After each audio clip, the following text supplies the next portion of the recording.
आज हम मकर राशि के लिए बात कर रहे हैं 2025 किस प्रकार की संभावना के साथ आ रहा है।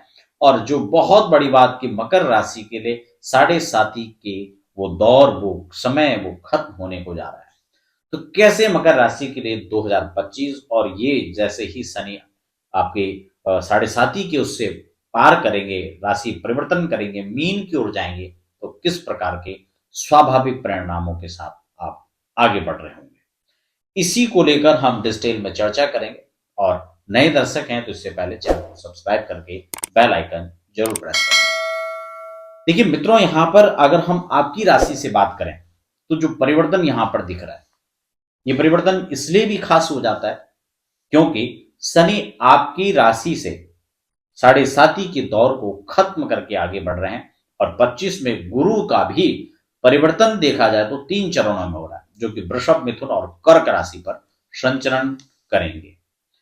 तो उसको लेकर तो खैर हम विस्तार से अगले कार्यक्रम में चर्चा करेंगे, लेकिन फिलहाल साढ़े साती के जो दौर खत्म होंगे तब आप किस प्रकार से उभर रहे होंगे, इंप्रूवमेंट किस प्रकार से होगा, किस प्रकार से आप संभावनाओं को टटोल सकते हैं, क्या सजगता सावधानियां बनाकर रखनी है और किस प्रकार के उपाय करने होंगे जो आप और भी अत्यधिक लाभ ले सकते हैं।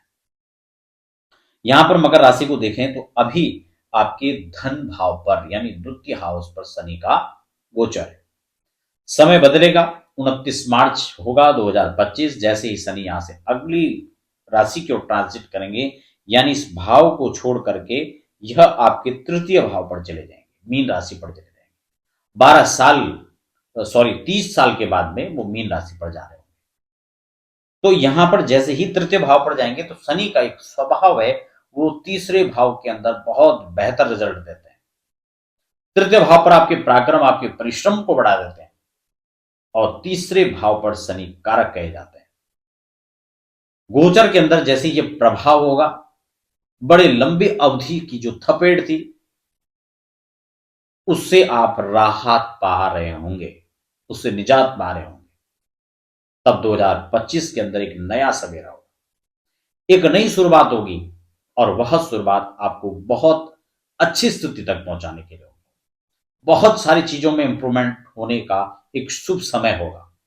आप नए बिजनेस की ओर सोच रहे हैं, नए कारोबार की तरफ बढ़ रहे हैं, नई आप जो है संभावनाओं के साथ आगे बढ़ रहे हैं, कोई नौकरी की तलाश में थे, व्यवसाय की तलाश में थे, तो अब आपको यहां पर वो राह नजर आने लगेगी जो आपको अभी तक धुंधलापन दिख रहा था, जिसमें आप आगे बढ़ने का साहस नहीं जुटा पा रहे थे, जिसमें आपको सहयोग की अपेक्षाएं थी, वो सहयोग आपको नहीं मिल पा रहा था। कम से कम अब इस अवधि में, इस काल के अंदर, इस कालखंड के अंदर आप वहां पहुंच चुके होंगे। तो यह खास अच्छी बात मकर राशि के लिए।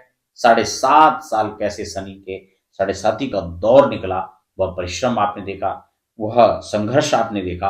अब इनसे निजात पाकर आप एक नई शुरुआत कर रहे होंगे। तो मेष, जो मकर राशि के तमाम जातक हैं, उनके लिए अच्छी खबर यह भी है कि जब शनिदेव यहां से भाग्य भाव पर अपनी दृष्टि रख रहे होंगे तब वह बुध का घर होगा। आपकी कुंडली में शनि किस प्रकार से ये गोचर, इस पर भी पूर्णतः निर्भर करता है। आपकी दशाएं और प्रतंत्र दशाएं, अंतर दशाएं किस प्रकार से चल रही हैं, ये उस पर भी कहीं ना कहीं फल देने में डिपेंड होगा। लेकिन स्वतंत्र रूप से हम शनि की मोटे फल की बात करें तो यह परिश्रम भाव पर, पराक्रम भाव पर आकर के आपको एक अच्छे रिजल्ट देने के लिए यहाँ पर तैयार हैं। साढ़े साथी का वो संघर्ष का दौर खत्म हो गया है, लेकिन एक चीज, नई संभावना यहाँ पर उभर रही है। आपके स्वास्थ्य को लेकर, आपके धनागम को लेकर के, आपके बेहतर संबंधों को लेकर के यह यहाँ पर आपके लिए अच्छी खबर बनाए हुए हैं। उपाय किस प्रकार से आप कर सकते हैं? अगर आप नियमित रूप से, कहीं ना कहीं आप हनुमान चालीसा का पाठ करते हैं तो ये आपके लिए बेहतर सिद्ध हो सकता है। साढ़े साथी के दौर में आप किस प्रकार के उपाय कर रहे थे वो हमें नहीं मालूम, लेकिन अगर आपने उस समय भी इस प्रकार का किसी न किसी आध्यात्मिक ऊर्जा को बढ़ाने का प्रयास किया होगा तो मकर राशि को कहीं ना कहीं से राहत भी मिली होगी। तो फिलहाल जैसे ही देवगुरु का गोचर भी होगा, वो परिवर्तन भी होगा, तो पंचम से षष्टम और षष्टम से सप्तम में जाएंगे, ये भी आपको उत्तरोत्तर इंप्रूवमेंट की राह दिखा रहा होगा। हालांकि गुरु का जो गोचर का फल है वो भी इस समय शानदार प्रदर्शन में था, लेकिन अब उनकी जो दृष्टि होगी बदल चुकी होगी। जैसे ही ये आपके तृतीय षष्टम भाव के अंदर आएंगे, इनकी लगन पर दृष्टि पड़ेगी, वो एक अच्छे सातवीं दृष्टि से अच्छा फल दे रहे होंगे। और पंचम दृष्टि आपके कार्य क्षेत्र आपके दसवें पर पड़ रही होगी, जो वहां पर भी इंप्रूवमेंट की संभावनाएं जगा रहा है। तो कुल मिलाकर मकर राशि को राहत भरी अच्छी खबर है, और 7.5 के दौर से जैसे ही वो निकल रहे होंगे तो आपके लिए नया सवेरा, नई आस को लेकर के आप आगे बढ़ रहे होंगे।